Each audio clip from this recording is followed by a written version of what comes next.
입안에서 우지끈거리는 소리가 났다. 그것은 쌀알이 씹히는 소리가 아니라 갯벌의 진흙과 뒤섞인 모래가 이빨 사이에서 부서지는 처참한 파열음이었다. 최판석은 짐승처럼 네 발로 기어가 바닥에 떨어진 생선 대가리 하나를 주워들고는 그것이 마치 임금님이 하사하신 귀한 산해진미라도 되는 양 허겁지겁 입안으로 쑤셔 넣었으나 비릿한 내장 냄새와 함께 밀려오는 구역질은 그가 더 이상 한양의 비단 이불 위에서 호령하던 판서 대감이 아님을 뼈저리게 상기시킬 뿐이었다. 흑산도의 거친 바닷바람은 살을 애는 듯 날카로웠고 젖은 옷자락 사이로 파고드는 한기는 그의 뼛속 깊은 곳까지 얼어붙게 만들었지만 그보다 더 그를 고통스럽게 하는 것은 뱃가죽이 등뼈에 달라붙을 것만 같은 끔찍한 기아의 고통이었다. 그는 흙투성이가 된 손가락으로 입안에 낀 모래를 뱉어내며 흐느꼈는데 눈물조차 말라버린 그의 눈동자에는 오로지 생존에 대한 본능적인 욕구와 자신이 어찌하여 이 지옥 같은 곳에 떨어지게 되었는지에 대한 억울함만이 시뻘건 핏줄처럼 엉겨붙어 이글거리고 있었다. 이 더러운 도둑놈아, 어디 감히 내 고기를 넘봐. 투박한 발길질이 최판석의 옆구리를 강타하자 그는 비명조차 지르지 못하고 썩은 해초 더미 위로 나뒹굴었다. 그를 발로 찬 사내는 흑산도 포구에서 생선을 다듬던 늙은 어부였는데 그는 바닥에 쓰러진 최판석을 보며 경멸에 찬 침을 뱀뱉어내고는 소리쳤다. 내 놈이 한양에서 떵떵거릴 때 우리 같은 백성들이 굶어 죽는 건 눈 하나 깜짝 안 했겠지. 썩은 고기 한 점도 아까우니 당장 꺼지지 못할까. 최판석은 욱신거리는 옆구리를 감싸쥐며 고개를 들었으나 눈앞에 보이는 것은 분노에 찬 섬사람들의 싸늘한 시선들 뿐이었고 그 시선들은 마치 날카로운 화살촉이 되어 그의 전신을 꿰뚫는 듯했다. 그는 입술을 깨물며 생각했다. 내가 누구인가? 나는 조정의 육조 판서를 지낸 최판석이다. 내 말 한마디면 나는 새도 떨어뜨리고 조선 팔도의 곡식이 내 창고로 모여들었는데 어찌하여 천한 뱃놈에게 발길질을 당하고 썩은 생선 대가리를 구걸해야 한단 말인가. 그러나 그의 내면에서 울려 퍼지는 오만함과는 달리 그의 몸은 비굴하게 몸을 웅크리며 뒷걸음질 치고 있었으니 권력이라는 허울이 벗겨진 인간의 나약함은 실로 참혹하기 그지없는 것이었다. 어둠이 짙게 깔린 흑산도의 밤은 그야말로 공포 그 자체였으며 파도 소리는 마치 억울하게 죽은 원혼들의 통곡 소리처럼 들려와 최판석의 잠을 설치게 만들었다. 그는 마을 어귀의 허름한 상여집 귀퉁이에 몸을 숨긴 채 덜덜 떨리는 손으로 옷깃을 여미며 지난날의 영화를 회상하기 시작했다. 불과 2달 전까지만 해도 그의 집 사랑방은 청나라에서 들여온 비단 병풍과 은은한 향냄새로 가득 차 있었고 기름진 고기 안주와 데운 술이 끊이지 않았다. 그때 문 밖에서 들려오던 애절한 읍소 소리가 불현듯 그의 귓가에 환청처럼 되살아났다. 대감마님 제발 굽어 살펴주십시오. 이 땅은 조상 대대로 물려받은 저희 가족의 목숨 줄입니다. 이것을 빼앗아 가시면 저희 식구는 다 굶어 죽습니다요. 그 목소리의 주인은 얼굴이 검게 탄 촌부였는데 그는 이마가 깨지도록 땅에 머리를 또 쓰며 최판석의 바짓가랑이를 붙잡고 늘어졌었다. 그날 최판석은 귀찮다는 듯이 손에 들고 있던 곰방대를 털어내며 하인들에게 명령했었다. 어허, 감히 어느 안전이라고 소란을 피우는가.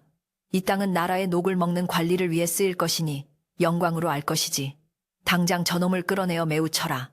하인들의 몽둥이 찜질, 소리와 뼈가 부러지는 둔탁한 소리, 그리고 촌부의 비명소리가 마당을 가득 메웠지만 최판석은 눈 하나 깜짝하지 않고 술잔을 기울이며 기생의 붉은 치마폭에 얼굴을 묻었을 뿐이었다. 그 촌부가 피투성이가 되어 끌려나갈 때 남긴 마지막 눈빛, 그 원망과 저주가 서린 핏빛 눈동자가 지금 이 순간 흑산도의 차가운 밤공기 속에 되살아나 최판석의 심장을 옥죄어 왔다.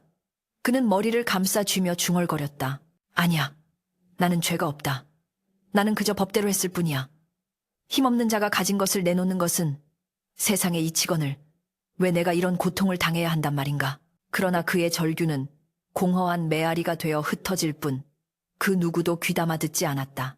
사실 최판석의 몰락은 예고된 것이나 다름없었으니 그의 탐욕이 도를 넘어서자 조정 내의 정적들이 상소를 올리기 시작했고 임금의 진노를 산 끝에 가산을 몰수당하고 이 머나먼 섬으로 유배를 오게 된 것이었다.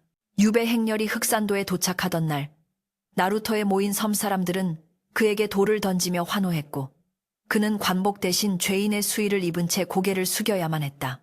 그가 가진 것이라고는 다 해진 옷 한 벌과 이제는 아무 쓸모없는 양반이라는 자존심 찌꺼기뿐이었다. 배가 고파 견딜 수 없게 된 최판석은 상여집을 기어 나와 마을의 민가 쪽으로 향했는데 혹시라도 개밥 그릇에 남은 찌꺼기라도 있을까 하여 남의 집 담벼락 밑을 서성거리는 꼴은 영락없는 도둑고양이의 모습이었다. 그는 어느 초가집 부엌에서 새어나오는 구수한 밥냄새를 맡고는 정신이 혼미해져 자기도 모르게 부엌 문틈으로 손을 뻗으려 했다. 거기 누구냐? 날카로운 여인의 고함 소리에 놀란 최판석은 화들짝 손을 거두고 뒤로 넘어졌는데 문이 벌컥 열리며 몽둥이를 든 아낙네가 뛰쳐나왔다.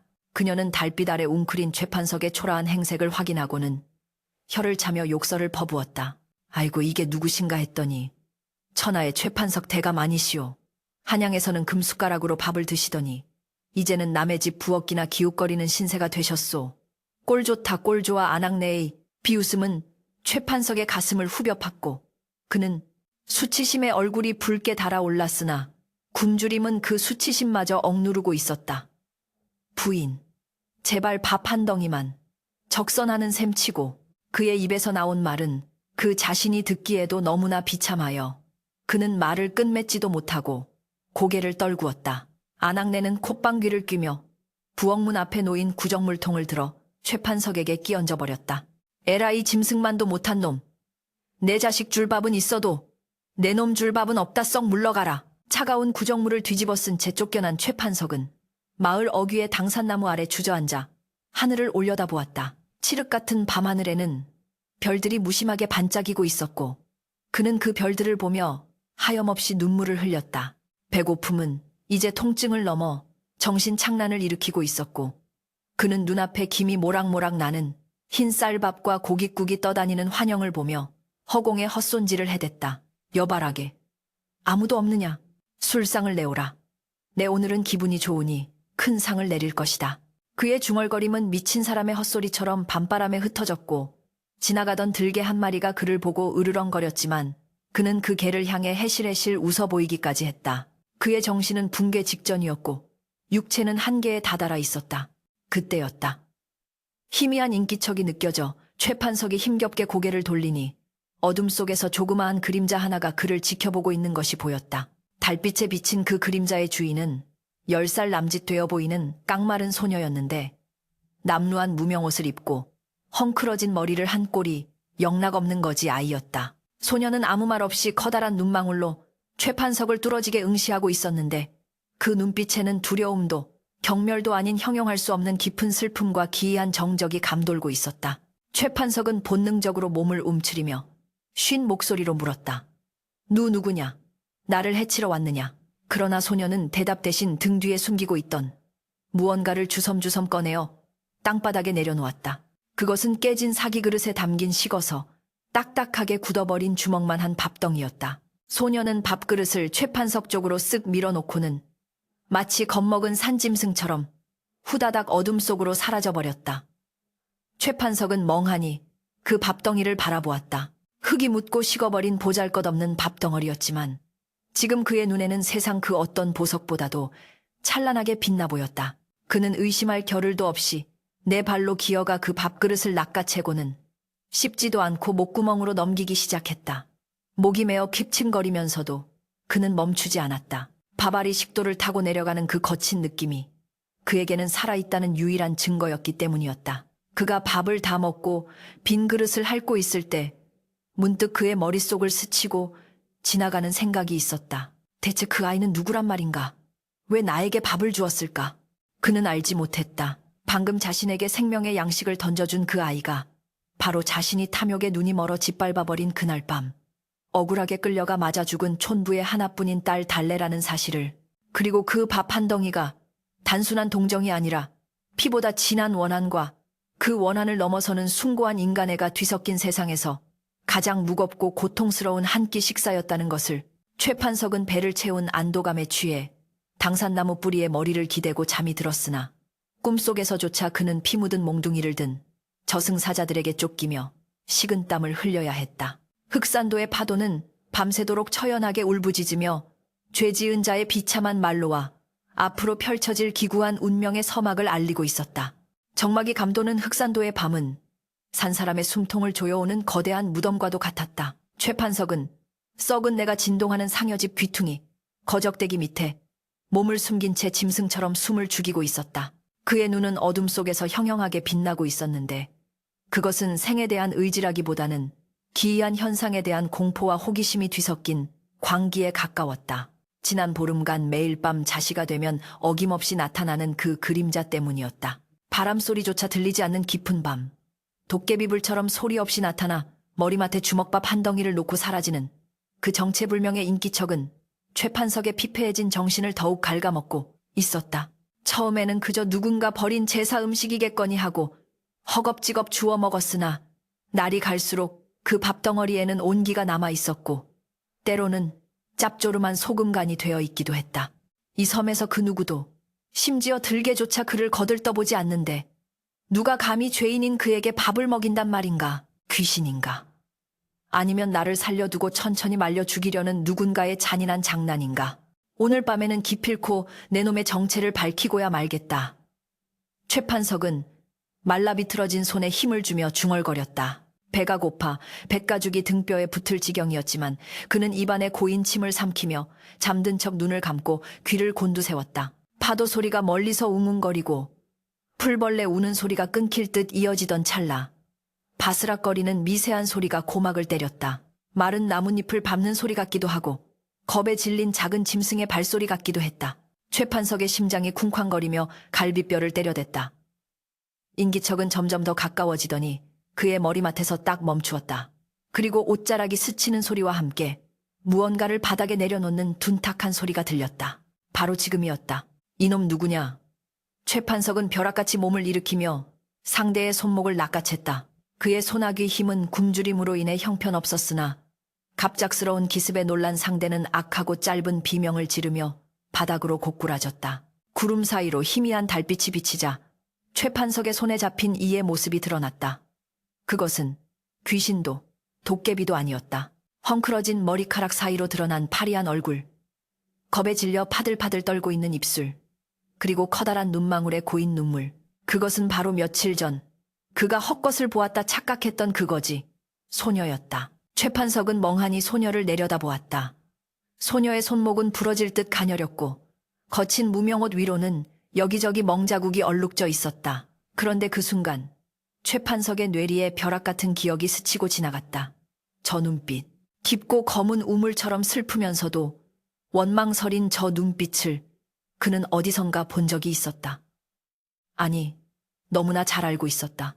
그것은 한양의 대저택 마당에서 피투성이가 되어 끌려가던 아비의 바짓가랑이를 잡고 울부짖던 그 어린 계집아이의 눈빛이었다. 너는... 최판석의 입술이 경련하듯 떨렸다.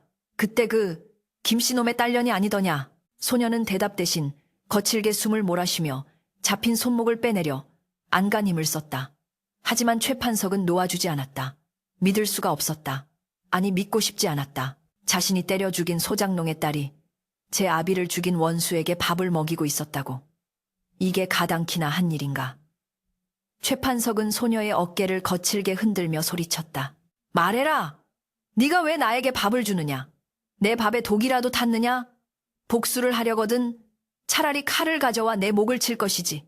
이따위 밥덩어리로 나를 조롱하는 것이냐? 소녀는 그제야 고개를 들어 최판석을 똑바로 응시했다.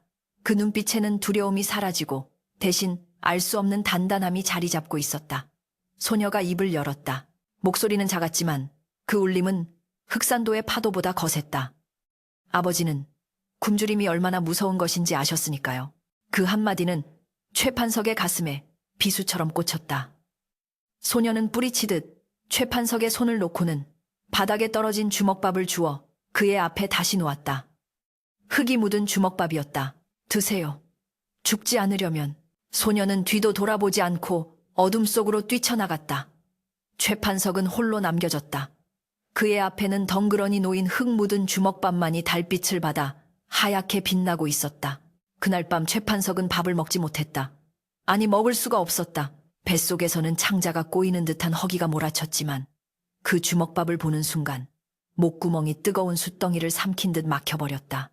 그는 밤새도록 자신의 머리를 쥐어뜯으며 괴로워했다. 차라리 독약이었으면 좋았을 것을.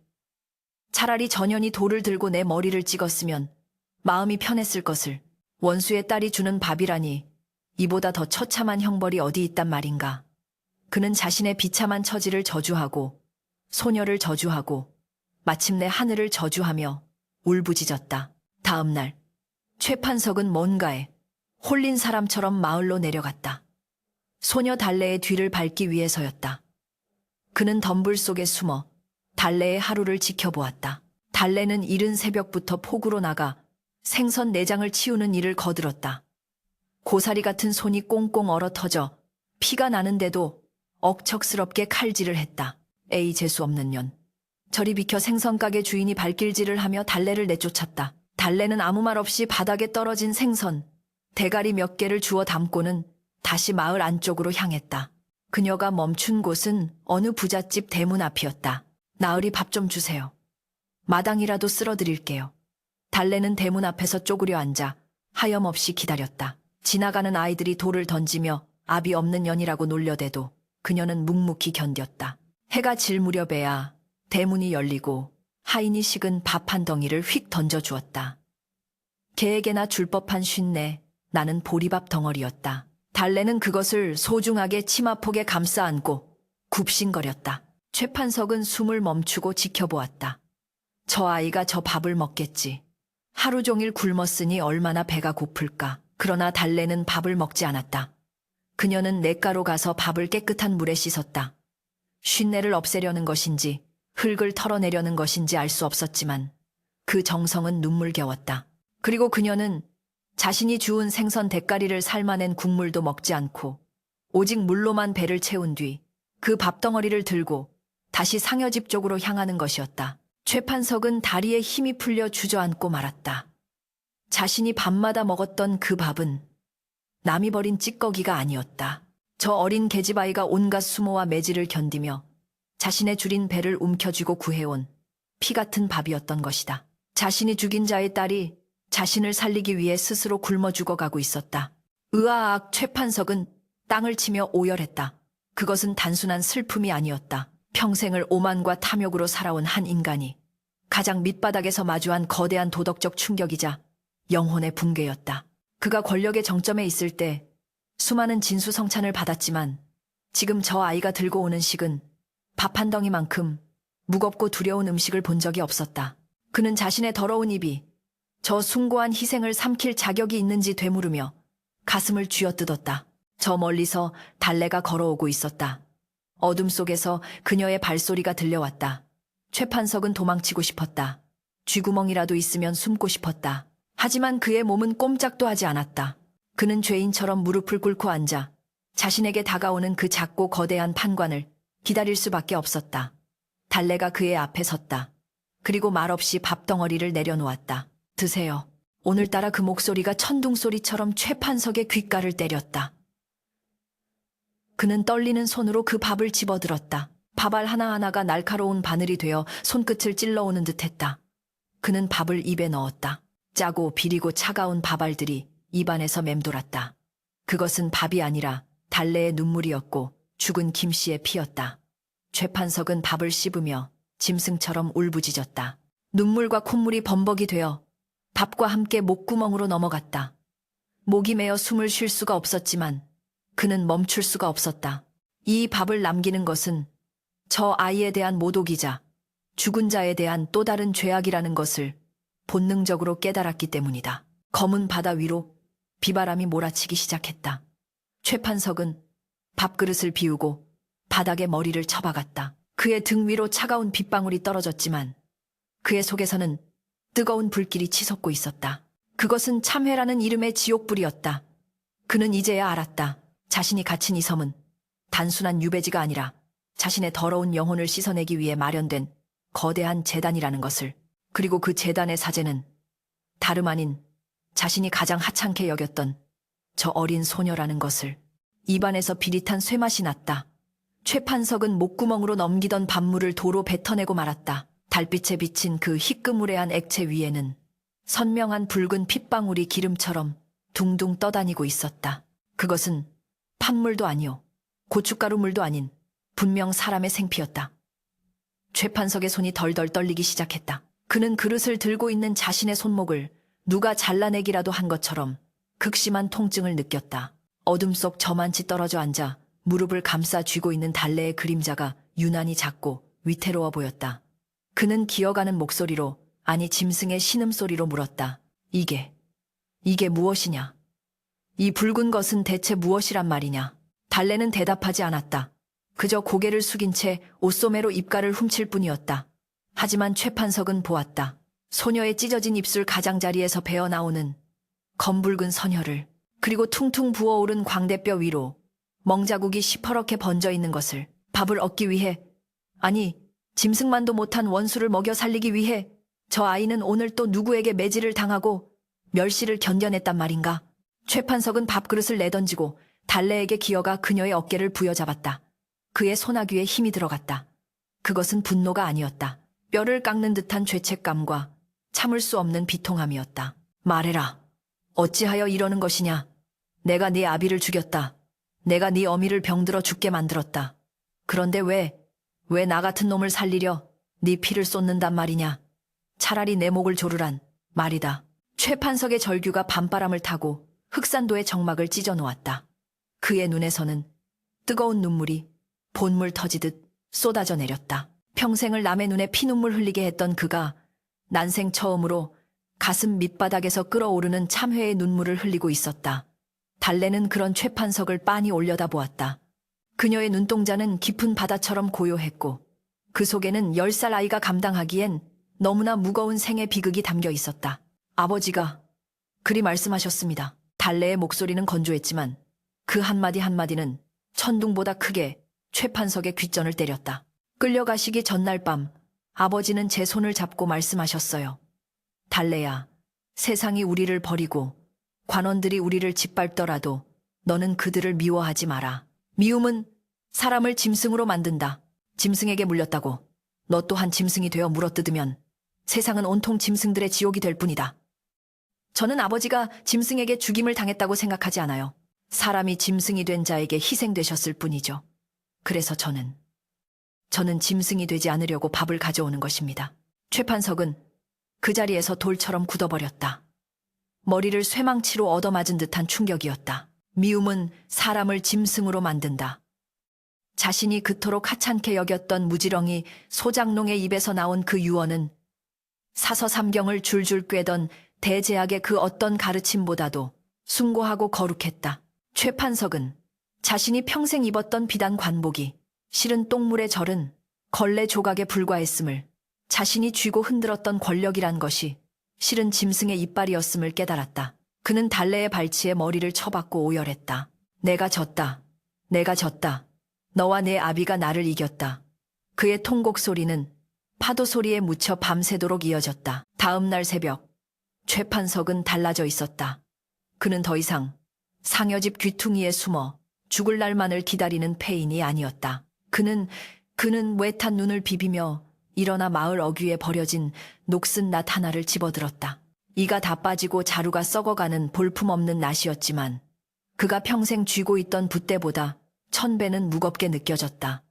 그는 낫을 허리춤에 차고 갯벌 넘어 갈대밭으로 향했다. 내 손으로 밥을 벌 것이다. 내 힘으로 저 아이에게 밥을 먹일 것이다. 그것이 내가 인간으로 돌아가는 유일한 길이다.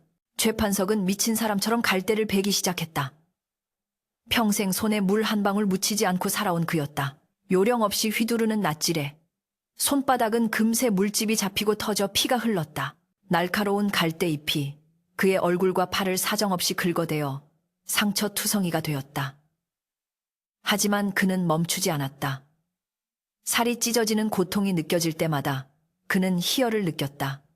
이 고통이야말로 자신의 죄를 씻어내는 세례와도 같았다. 더 아파야 한다. 더 찢어져야 한다.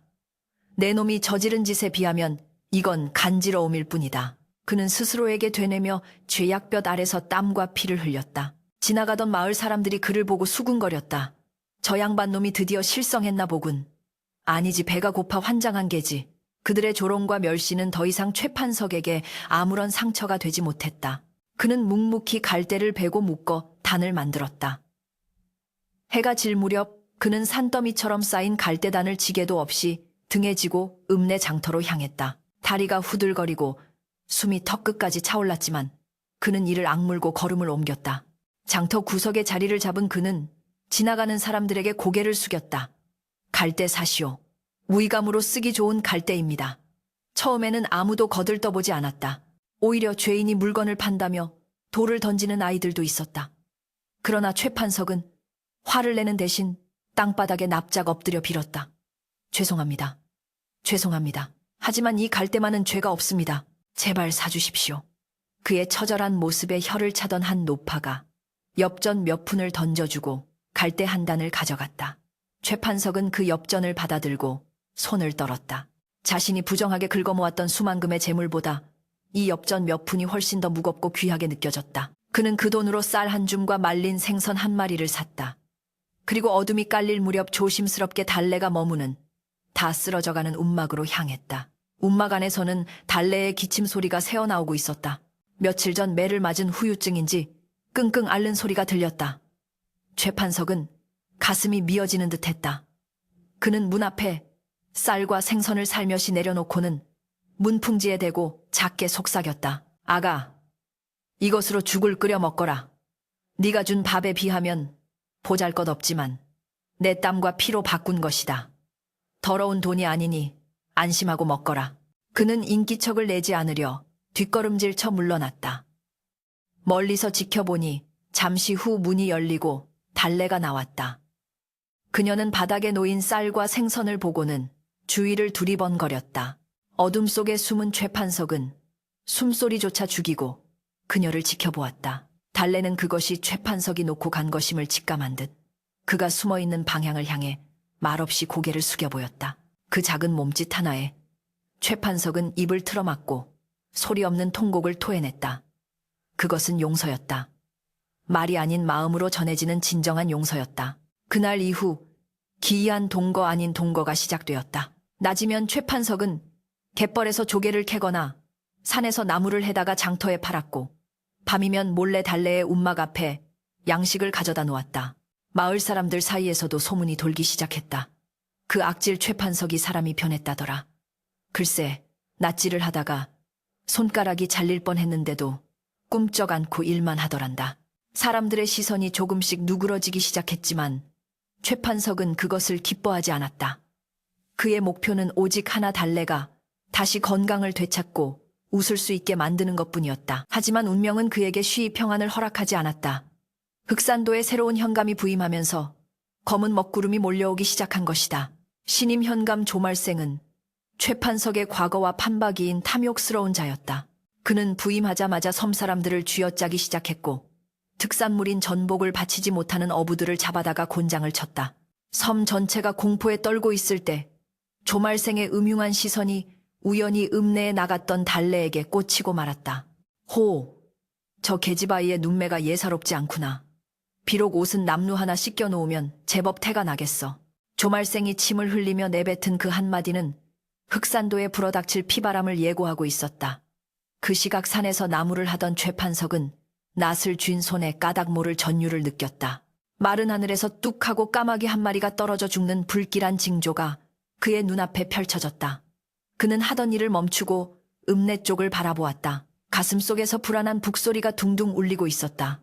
붓을 버리고 낫을 든 산의 짐승에서 인간으로 돌아온 최판석에게 이제 마지막이자 가장 거대한 시련이 다가오고 있었다. 그는 본능적으로 낫을 고쳐쥐었다. 이제 이 낫은 단순히 나무를 베는 도구가 아니라 소중한 것을 지키기 위한 무기가 될 것임을 그는 직감하고 있었다. 하늘이 찢어질 듯한 굉음과 함께 흑산도의 밤하늘에 시퍼런 뇌전이 내리꽂혔다. 그것은 마치 하늘이 이 땅의 부조리에 대해 토해내는 거대한 분노의 포효와도 같았다. 억수같이 쏟아지는 장대비는 초가지붕을 뚫을 기세로 퍼부어댔고 거친 비바람에 낡은 문짝들이 덜컹거리며 기괴한 비명을 질러댔다. 최판석은 흠뻑 젖은 채 진흙탕을 뒹굴며 달리고 있었다. 숨이 턱끝까지 차올라 심장이 터질 것만 같았고 날카로운 돌부리에 채여 발톱이 빠지는 고통이 밀려왔지만 그는 멈출 수 없었다. 아니, 멈춰서는 안 되었다. 조금 전 텅 빈 달래의 움막 앞에서 발견한 끊어진 집신 한 짝과 빗물에 씻겨 내려가던 핏자국이 그의 이성을 송두리째 태워버렸기 때문이었다. 안 된다. 절대로 안 된다. 내 목숨을 가져가라. 제발 그 아이만은 건드리지 마라. 그는 빗물과 눈물이 뒤범벅된 얼굴로 허공을 향해 울부짖었다. 그것은 과거 권력에 취해 남의 자식을 유린하던 자신의 죄악이 이제 돌고 돌아 자신이 지켜야 할 단 하나의 생명을 위협하는 칼날이 되어 돌아왔음을 뼈저리게 실감하는 자의 처절한 절규였다. 관아의 높다란 소슬대문은 굳게 닫혀 있었으나 안채에서는 흥청거리는 풍악 소리와 여인들의 비명 섞인 웃음소리가 담장을 넘어 흘러나오고 있었다. 최판석은 닫힌 대문을 들이받았다. 쿵쿵 늙고 병든 몸이었지만 분노로 달궈진 그의 몸은 쇠덩이처럼 단단했다. 문 열어라. 이 천하의 도적놈들아. 당장 문을 열지 못하겠느냐. 그의 고함 소리는 천둥 소리에 묻혀 들리지 않았다. 그는 옆구리에 차고 있던 녹슨 낫을 꺼내 들었다. 그리고 담장 개구멍을 막아놓은 썩은 나무 판자를 미친 듯이 뜯어내기 시작했다. 손톱이 뒤집어지고 손가락에서 피가 솟구쳤지만 그는 아랑곳하지 않고 개구멍을 통해 관아 마당으로 기어 들어갔다. 진흙투성이가 된 그의 몰골은 흡사 지옥에서 기어 올라온 악귀와도 같았다. 안채 대청마루에는 수십 개의 촛불이 대나처럼 환하게 밝혀져 있었고 그 중앙에는 현감 조말생이 붉은 관복을 풀어 헤친 채 비스듬히 누워 술잔을 기울이고 있었다. 기름진 안주가 가득 차려진 상 앞에는 공포에 질려 파랗게 질린 달래가 포승줄에 묶인 채 무릎을 꿇고 있었다. 조말생은 번들거리는 눈으로 달래의 턱을 공방대로 들어올리며 비릿하게 웃었다. 네, 인연 감히 관의 수령이 부르는데 오지 않고 버텼느냐. 내 아비가 반항하다. 맞아 죽은 꼴을 보고도 정신을 못 차린 게지. 달래는 덜덜 떨며 눈물을 흘렸지만 입술을 꽉 깨물고 조말생의 눈을 피하지 않았다. 그 당돌한 눈빛이 조말생의 심기를 건드렸다. 저 눈, 저 독살스러운 눈빛이 마음에 안 드는구나. 여봐라. 당장 저 계집의 옷을 벗기고 매질을 하여라. 내 앞에서 살려달라고. 빌 때까지 멈추지 마라. 포졸들이 몽둥이를 들고 달래에게 다가가는 순간 방문이 박살나며 누군가가 태풍처럼 들이닥쳤다. 멈춰라. 이 짐승만도 못한 놈들아. 천둥 같은 호령 소리에 좌중이 얼어붙었다. 촛불이 일렁이며 비친 그림자의 주인은 피와 진흙으로 범벅이 된 죄인 최판석이었다. 그는 손에 낫을 꽉 쥐고 있었지만 그보다 더 무서운 것은 그의 눈에서 뿜어져 나오는 형형한 살기였다. 조말생은 깜짝 놀라 술잔을 떨어뜨렸으나 이내 상대를 확인하고는 껄껄 웃어댔다. 이게 누군가 했더니 똥물 뒤집어 쓴 최대감 아니시오. 제 목숨 귀한 줄 모르고 감히 여기가 어디라고 난입을 한단 말이냐. 최판석은 뚜벅뚜벅 걸어 들어가 달래 앞을 가로막고 섰다. 그리고 낫을 바닥에 쾅 찍으며 조말생을 노려보았다. 그의 목소리는 더 이상 비굴한 유백에게 것이 아니었다. 한때 조선의 법을 주무르던 육조판서의 위엄이 서려 있었다. 조말생 네 이놈 내 놈이 정령 목이 10개라도 된단 말이냐. 국법에 이르기를 수령은 백성의 부모가 되어야 하거늘 흉년의 백성을 구휼하기는커녕 어린 고아를 겁탈하려 하고 백성의 고열을 짜내어 주지웅님을 버리다니 죄상이 하늘에 닿고 땅을 덮었음을 알지 못하느냐. 조말생의 얼굴이 불그락 푸르락 변했다. 이 미친 늙은이가 내놈은 유배온 죄인이다. 죄인 주제에 감히 현감에게 법을 논해. 여봐라. 저놈을 당장 쳐 죽여라. 반역이다. 저놈은 지금 반란을 일으킨 것이다. 누가 반역이냐. 최판석이 벼락같이 소리쳤다.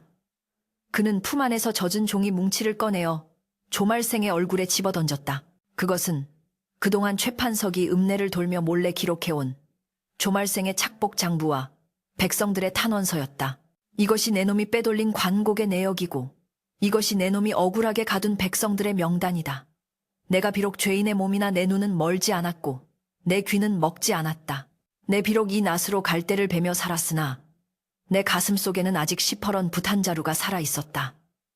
내 놈의 추악한 죄상을 낱낱이 기록하여 이미 사헌부 감찰에게 보낼 준비를 마쳤다. 그것은 허세가 아니었다.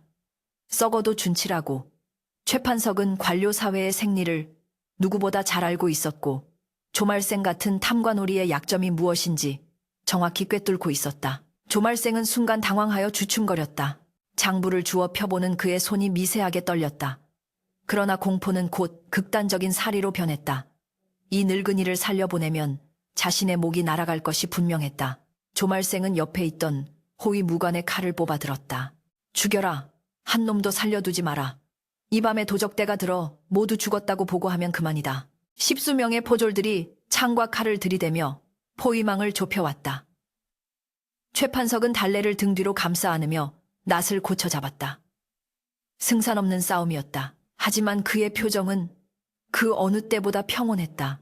그는 등 뒤에서 떨고 있는 달래에게 나지막이 속삭였다. 달래야, 눈을 감거라. 그리고 귀를 막거라. 무서워하지 마라.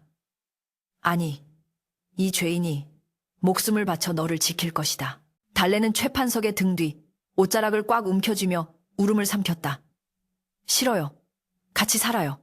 제발 죽지 마세요. 쳐라. 조말생의 고함과 함께 포졸들이 달려들었다. 최판석은 낫을 휘두르며 필사적으로 저항했다. 오지 마라. 내 딸에게 손대지 마라.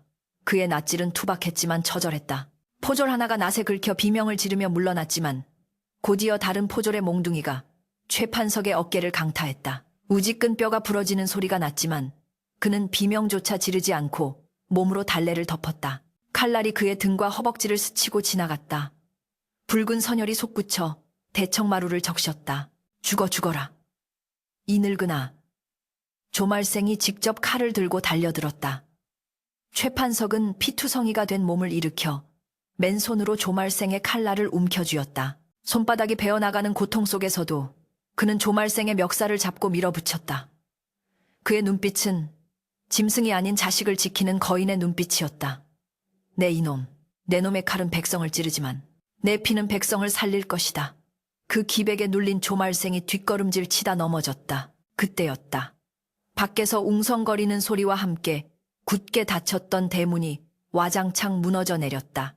최판서, 나으리를 구하라. 현감놈을 잡아라. 횃불을 든 수백 명의 섬 사람들이 낫과 구미를 들고 관하로 들이닥쳤다. 폭풍우 속에서도 그들의 횃불은 꺼지지 않고 타오르고 있었다. 최판석의 희생을 목격한, 그리고 평소 달래의 효심과 최판석의 변화를 지켜보았던 백성들이 분노하여 일어선 것이었다. 이놈들이 반란이다. 조말생이 비명을 질렀지만 성난 민심의 파도 앞에서는 아무 소용이 없었다. 포졸들은 겁에 질려 무기를 버리고 도망쳤고 마을 청년들은 조말생을 애워싸고 그를 끌어내렸다. 마당은 순식간에 아수라장이 되었다. 백성들의 분노는 폭풍우보다 더 거세게 관할을 휩쓸었다. 소란이 잦아들 무렵 최판석은 달래를 품에 안은 채 피범벅이 되어 쓰러져 있었다. 달래는 찢어진 옷자락으로 최판석의 상처를 지혈하며 목 놓아 울었다. 나으리, 일어나세요. 제발 눈을 뜨세요. 그녀의 뜨거운 눈물이 최판석의 차가운 뺨 위로 떨어졌다. 최판석은 힘겹게 눈을 떴다. 흐릿한 시야 속에 울고 있는 달래의 얼굴이 보였다. 그는 피 묻은 손을 들어 달래의 뺨을 어루만졌다. 그의 손은 거칠고 투박했지만 그 온기만은 따뜻했다. 울지 마라. 아가, 나는 괜찮다. 그는 쿨럭이며 피를 토했다. 고통이 전신을 휘감았지만 그의 마음은 깃털처럼 가벼웠다. 평생 남을 짓밟고 올라서야만 느낄 수 있었던 쾌감과는 비교도 안 되는 생명을 지켜냈다는 숭고한 충만감이 그를 감싸고 있었다. 비는 그쳐가고 있었지만 관아 마당에는 피비린내와 함께 씻겨 내려가지 않은 뜨거운 무언가가 흐르고 있었다. 그것은 한때 악인이었던 자가 자신의 모든 것을 불태워 증명해낸 인간으로서의 마지막 존엄이었다. 멀리서 새벽 다구는 소리가 들려왔다. 길고 긴 밤이 끝나고 있었다. 태풍이 지나간 흑산도의 하늘은 눈이 시리도록 푸르렀다.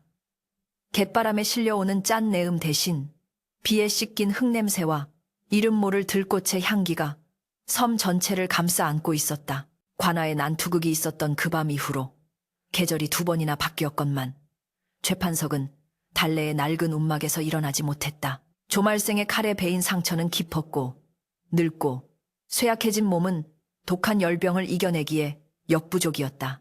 그러나 그의 거처는 더 이상 외롭거나 비참하지 않았다. 과거 그에게 돌을 던지던 섬 사람들이 이제는 앞다투어 약초를 캐오고 귀한 전복죽을 쑤어 운막 문턱이 닳도록 드나들었기 때문이었다. 그들은 알았다. 이 늙은 죄인이 자신들의 목숨을 구하기 위해 어떤 피를 흘렸는지를. 마을 안악들은 달래의 손을 잡고 눈물을 흘리며 말했다. 네가 사람 하나를 살린 것이 아니라 이 섬 전체를 살렸다. 그러던 어느 날 수평선 너머에서 백고동 소리가 울리며 붉은 깃발을 단 관선 한 척이 흑산도 포구에 닿았다. 한양에서 내려온 어사 행차였다. 마을 사람들은 두려움에 떨며 웅성거렸지만 관선에서 내린 어사는 포승줄 대신 금빛 찬란한 두루마리를 들고 있었다. 어사는 수행원들을 물리치고 곧장 최판석이 누워있는 허름한 움막으로 들어와 돗자리 위에 무릎을 꿇고 정중히 예를 갖추었다. 최판서 대감 주상 전하의 교지를 받들고 왔습니다. 대감께서 올리신 상소와 장부가 조정에 당도하여 조말생 일파의 비리가 낱낱이 밝혀졌습니다. 전하께서는 대감의 의로운 행동에 크게 감복하시어 지난날의 죄를 사면하고 다시 한양으로 불러 대제하게 직첩을 제수하겠다고 하셨습니다. 어서 환궁하시어 조정의 기강을 바로잡아 주십시오. 좁은 움막 안에 어사의 낭낭한 목소리가 울려 퍼졌다. 곁에서 약탕기를 지키던 달래는 깜짝 놀라 눈을 동그랗게 떴다. 다시 대감마님이 되다니, 다시 그 화려한 비단 옷을 입고 한양으로 가시다니. 달래의 마음속에는 안도감과 함께 왠지 모를 서운함이 파도처럼 밀려왔다. 그러나 누더기 이불을 덮고 누운 최판석의 반응은 담담했다. 그는 힘겹게 눈을 들어 어사를 바라보았다. 붓한 눈이었지만 그 눈빛만은 흑산도의 깊은 바다처럼 맑고 고요했다. 어사 양반, 헛걸음을 하셨소. 최판석의 갈라진 목소리에 어사가 당황하여 되물었다. 대감 무슨 말씀이십니까? 이것은 전하의 어명입니다. 가문의 명예를 되찾고 부귀영화를 누릴 기회이건을 어찌 마다하십니까? 최판석은 씁쓸한 미소를 지으며 고개를 저었다. 명예 부귀영화. 허허, 내가 한양에서 비단요를 깔고 산의 진미를 먹을 때는 내 눈과 귀가 멀어 백성의 피눈물을 보지 못했소. 나는 짐승이었소. 그러나 이 거친 섬에 버려져 썩은 생선 대가리를 씹고 매질을 당하며 비로소 나는 사람이 되었소. 나를 사람으로 만들어준 것은 임금님의 교지가 아니라 저 아이가 건네준 식은 밥 한 덩이였소. 그는 떨리는 손을 뻗어 옆에 앉은 달래의 거친 손을 잡았다. 내 죄는 사면받을 수 있을지 몰라도 내 영혼에 새겨진 업보는 벼슬 따위로 씻을 수 있는 것이 아니오. 나는 이곳에 남겠소. 내 남은 생명은 얼마 남지 않았으나 마지막 숨이 붙어있는 한 나는 이 아이의 아비로, 그리고 흑산도의 늙은 농사꾼으로 살다 죽겠소. 전하께는 신 최판석은 이미 죽어 흙으로 돌아갔다고 전해주시오. 어사는 최판석의 결연한 의지에 더 이상 말을 잇지 못했다. 그는 한참 동안 최판석을 응시하다가 깊이 허리 굽혀 절을 올리고는 조용히 물러갔다. 배가 떠나는 소리가 들려왔지만 최판석은 돌아누워 달래의 얼굴만을 바라보았다. 달래의 눈에서 굵은 눈물방울이 뚝뚝 떨어졌다. 어르신, 왜 안 가셨어요? 가시면 좋은 약도 드시고 편히 사실 수 있는데 바보같이 왜? 최판석은 힘없는 손으로 달래의 눈물을 닦아주었다. 아가 울지 마라. 내게 한양은 지옥이요. 네가 있는 이곳이 극락이다. 네가 나를 용서해 주었는데 내가 더 바랄 것이 무엇이겠느냐. 나는 이제야 진짜 내 자리를 찾은 것이다. 계절은 흘러 겨울이 가고 봄이 왔다. 움막 주변에는 최판석이 심어놓은 매화나무가 꽃망울을 터뜨리려 하고 있었다. 그러나 최판석의 생명 불꽃은 바람 앞에 촛불처럼 위태로웠다. 그는 이제 물 한 모금 삼키기도 힘겨워했다. 죽음의 그림자가 짙게 드리운 어느 날, 저녁 최판석은 가쁜 숨을 몰아쉬며 달래를 불렀다.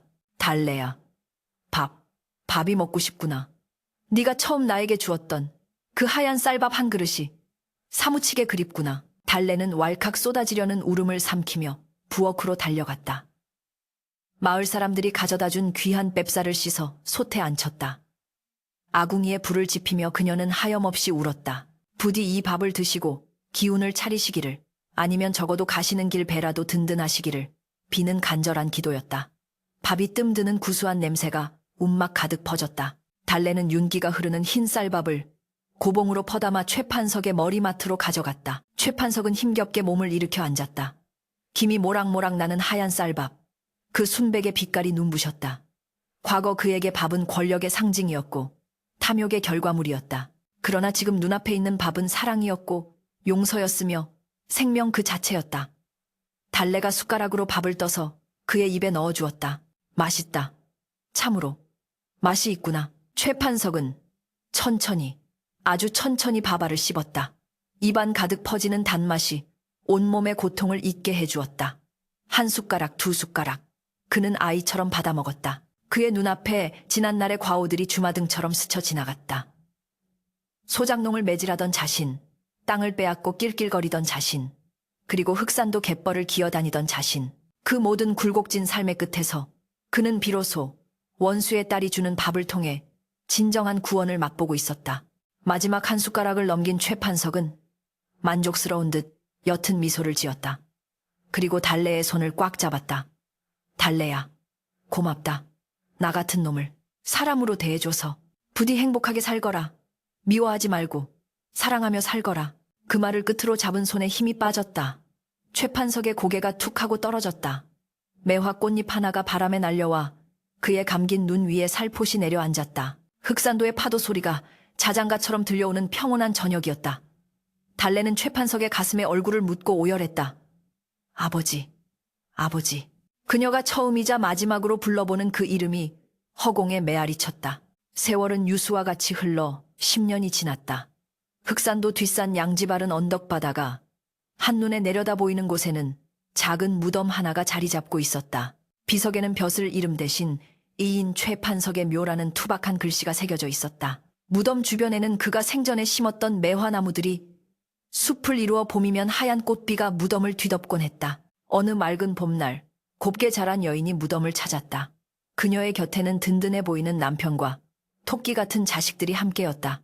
달래였다. 그녀는 무덤 앞에 정성스럽게 차려온 재물을 놓았다.